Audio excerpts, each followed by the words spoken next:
ഈശോ മിശിഹായ്ക്ക് സ്തുതിയായിരിക്കട്ടെ.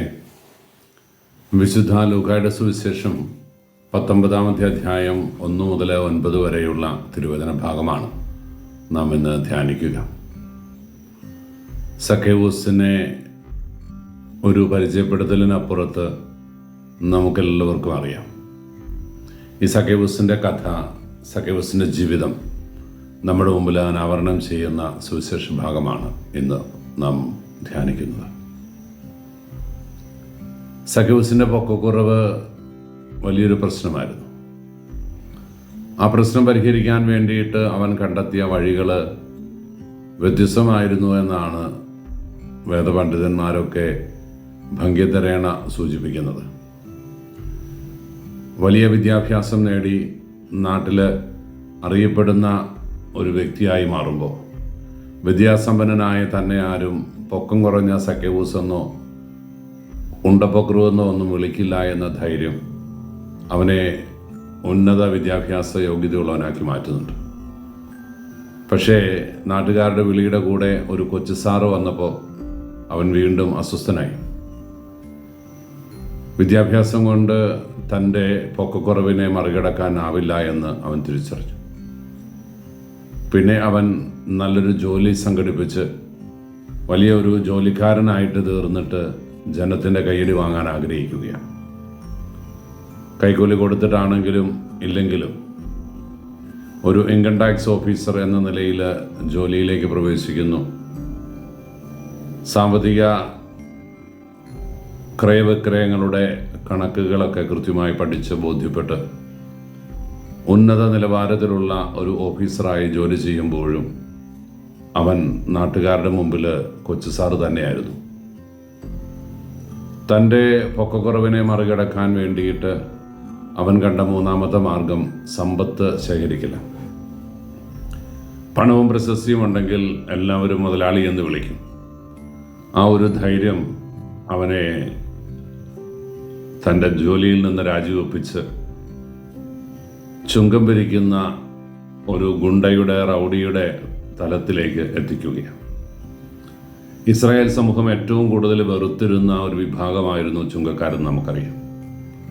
ആ വിഭാഗത്തിൽ ഒരുവനായി തീർന്നുകൊണ്ട് ഇസ്രായേൽക്കാരുടെ ഭവനങ്ങളിലേക്ക് ഇരച്ചു കയറി കുത്തിനു പിടിച്ച് കാശുണ്ടാക്കുന്ന കുറ്റവാളിയായി, കൊലയാളിയായി, ഭീകരവാദിയായി ഈ കൊച്ചു മനുഷ്യൻ മാറുകയാണ്. വലിയ കൊമ്പമീശയും തലയിൽ ഒരു കെട്ടിലും മട്ടിലും ഒരു ഗുണ്ടയുടെ എല്ലാ പ്രകൃതവുമായിട്ട് സക്കേവൂസ് ഓടി നടക്കുകയാണ്. അപ്പോഴും അവൻ മറ്റുള്ളവരുടെ മുമ്പിൽ പൊക്കം കുറഞ്ഞവൻ തന്നെയായിരുന്നു.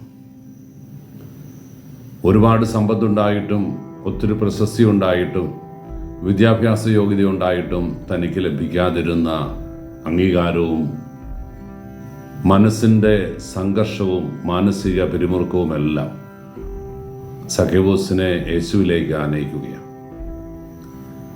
സിക്കമോർ മരത്തിൻ്റെ മുകളിൽ സക്കേവൂസ് കയറിയിരുന്നത് ഈശോയെ കാണാനാണ് എന്നുള്ള വ്യാഖ്യാനം ഉണ്ട് എങ്കിൽ കൂടി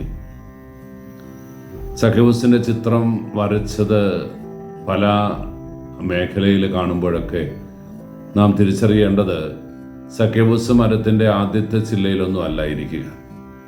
അതിൻ്റെ തുഞ്ചത്ത് ഇലകളുടെ ഇടയിൽ അവൻ ഒളിച്ചിരിക്കുകയാണ്. ഇങ്ങനെ സക്കേവൂസ് ഒളിച്ചിരിക്കാനുള്ള കാരണം അവന് യേശുവിനെ കാണണം, യേശു അവനെ കാണരുത് എന്ന ചിന്തയായിരുന്നുവെന്ന് നമ്മളൊക്കെ പലരിൽ നിന്ന് കേട്ടിട്ടുണ്ട്. തന്നെ പോലെ ഒരു ചുങ്കക്കാരനായിരുന്ന മത്തായി ഈശോയുടെ പിന്നാലെ പോയപ്പോൾ ഈശോ അവൻ്റെ ജീവിതത്തിൽ വരുത്തിയ മാറ്റം നമുക്കറിയാം. തൻ്റെ തൊഴിലുപേക്ഷിച്ച്, വരുമാന പദ്ധതികൾ ഉപേക്ഷിച്ച് ദൈവത്തിൻ്റെ സ്വന്തം കുഞ്ഞാടായി, ആത്മാർത്ഥതയുള്ള അപ്പസ്തോലനായി ഈശോയുടെ പിന്നാലെ പോകുന്ന മത്തായി. പത്രോസും കൂട്ടരുമൊക്കെ വീണ്ടും മീൻപിടുത്തത്തിലേക്ക് തിരിഞ്ഞപ്പോൾ പോലും തൻ്റെ പഴയ പണി തിരഞ്ഞെടുക്കാൻ മത്തായി ആഗ്രഹിച്ചിരുന്നില്ല.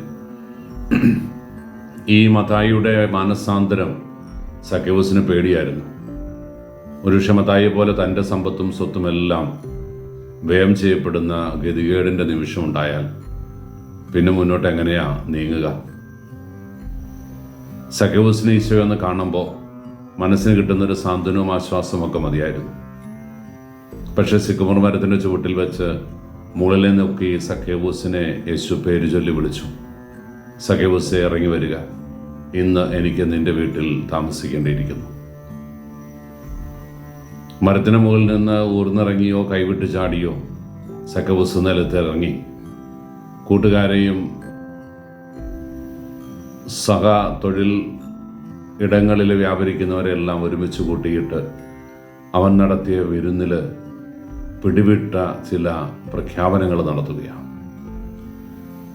ആദ്യത്തെ പ്രസ്താവന, ഞാൻ സമ്പാദിച്ച സകലതും എൻ്റെ സ്വത്തിൽ പകുതി ഞാൻ ദരിദ്രർക്ക് കൊടുക്കുന്നു എന്നുള്ളതാണ്. പിന്നീട് പറഞ്ഞത്, ഞാൻ സമ്പാദിച്ചത് കുൽസിത മാർഗത്തിലൂടെയാണെങ്കിൽ, വഴിവിട്ട മാർഗത്തിലൂടെയാണ് എങ്കിൽ അങ്ങനെ ഉണ്ടാക്കിയതൊക്കെ 4 ഇരട്ടി ഞാൻ തിരിച്ചു കൊടുക്കുന്ന ഒരു കഥയുടെ ഒരു കണക്കിൻ്റെ ബലത്തിന് വേണ്ടി സഖ്യവൂസിന് 1 കോടി രൂപയുടെ ആസ്തി ഉണ്ടെന്ന് കരുതിയാൽ സഖ്യവൂസ് പറയുന്നത് എൻ്റെ സ്വത്തിൽ പകുതി ദരിദ്രർക്ക് കൊടുത്തു എന്നാണ്. എന്ന് വെച്ചാൽ 50 ലക്ഷം രൂപ പാവപ്പെട്ടവർക്ക് എഴുതി കൊടുത്തു. പിന്നെയുള്ളത് 50 ലക്ഷം രൂപയാണ്, ആസ്തിയും വസ്തുവകകളും എല്ലാം കൂടെ ചേർത്ത്. വഞ്ചിച്ചെടുത്തെല്ലാം 4 ഇരട്ടി തിരികെ. 1 രൂപയുടെ 4 ഇരട്ടി എന്ന് പറഞ്ഞാൽ കണക്ക് കൂട്ടി നോക്കിയാൽ കൃത്യം കിട്ടുന്നത് 16 രൂപയെന്നാണ്. അങ്ങനെയാണ് എങ്കിൽ 1ന് 16 തിരികെ കൊടുക്കണ്ടേ, ചെറിയ തുകയൊന്നുമല്ല. സഖ്യവൂസ് സമ്പാദിച്ചത് മുഴുവൻ കട്ടെടുത്തും മോഷ്ടിച്ചും മറ്റുള്ളവരെ കബളിപ്പിച്ചുമായിരുന്നു നമുക്കറിയാം. അതുകൊണ്ട് തന്നെ അവൻ്റെ 50 ലക്ഷം മുഴുവൻ തീർന്നിട്ടും ഈ എടുത്ത തീരുമാനം പൂർണ്ണമായിട്ട് പ്രാവർത്തികമാക്കാൻ അവന് സാധിക്കുന്നില്ല. വേദപണ്ഡിതന്മാർ വീണ്ടും ഭംഗി നിരയാണ് സൂചിപ്പിക്കുന്നത്, സഖ്യവൂസിൻ്റെ കയ്യിലുണ്ടായിരുന്നത് മുഴുവൻ പാവപ്പെട്ടവർക്കും വഞ്ചിച്ചെടുത്തവർക്ക് തിരികെ കൊടുക്കാനുമൊക്കെ അദ്ദേഹം കൊടുത്തപ്പോൾ കിടപ്പാടം പോകുന്നു, കടത്തിണയിൽ കിടന്നുറങ്ങേണ്ടി വരുന്നു, ബാങ്കിൽ നിന്നെടുക്കാവുന്ന ലോണൊക്കെ എടുക്കുന്നു, എല്ലാം കൊടുത്തു വീട്ടിയിട്ടും പിന്നെയും ബാധ്യതകൾ മാത്രം ബാക്കി. എല്ലാം ഉണ്ടായിരുന്നവൻ ഒന്നുമല്ലാത്തവനായിട്ട് തെരുവിലേക്ക് ഇറങ്ങുകയാണ്. പക്ഷേ ആകെ ഒരു സന്തോഷം, മനസ്സിന് വലിയ നിർവൃതി സന്തോഷം. മത്തായിയുടെ സുവിശേഷം 5-ാം അധ്യായം സാക്ഷ്യപ്പെടുത്തുന്നുണ്ട്, വിലയേറിയ ഒരു നിധി ഒളിഞ്ഞു കിടക്കുന്ന ഒരു പറമ്പ്, വയല് ഒരു സ്ഥലത്തുണ്ട് എന്നറിഞ്ഞാൽ അത് സ്വന്തമാക്കാൻ വേണ്ടി സ്വന്തമായിട്ടുള്ളതെല്ലാം വിറ്റ് ഉപേക്ഷിക്കാൻ തയ്യാറാകുന്ന ഒരു കർഷകൻ. അവൻ്റെ ലക്ഷ്യം നിധി കുംഭങ്ങൾ ഒളിഞ്ഞിരിക്കുന്ന വയല് വാങ്ങല. ആ നിധി സ്വന്തമാക്കാൻ മറ്റെല്ലാം ഉച്ഛിഷ്ടം പോലെ ഉപേക്ഷിക്കും. യേശു എന്ന് പറഞ്ഞ വലിയ നിധിയെ സ്വന്തമാക്കാൻ സഖ്യവൂസ് എല്ലാം ഉച്ഛിഷ്ടം പോലെ ഉപേക്ഷിക്കുകയാണ്. തനിക്ക് വിലപിടിപ്പുണ്ടെന്ന് കരുതുന്ന എല്ലാം വെറുതെ തള്ളിക്കളയുകയാണ്. തന്നെ താനാക്കിയ സമ്പത്തും പ്രശസ്തിയും ഉത്തരവാദിത്വങ്ങളും എല്ലാം എറിഞ്ഞ് യേശുവിൻ്റെ പിന്നാലെ ഒരു ബാല്യക്കാരനെ പോലെ കൂടാൻ സഖ്യവൂസ് തയ്യാറാകുന്നത് അവൻ യേശുവിനെ സ്വന്തമാക്കിയത് കൊണ്ടാണ്. ആ ഭവനത്തെ നോക്കിയിട്ടാണ് യേശു പറഞ്ഞത്, ഇത് രക്ഷയുടെ ഭവനമാണ് എന്ന്. പ്രിയപ്പെട്ടവരെ, ഈശോയുടെ പിന്നാലെ പോകുന്നത് അത്ര എളുപ്പമുള്ള കാര്യമല്ല. അതിന് കോംപ്രമൈസുകൾ ഒരുപാട് വേണം, ഒരുപാട് ഉപേക്ഷിക്കലുകൾ വേണം. ഈ ലോകത്തോട് പലതിനും നോ പറയേണ്ടി വരും, പലതിൽ നിന്നും ഓടിയകലേണ്ടി വരും.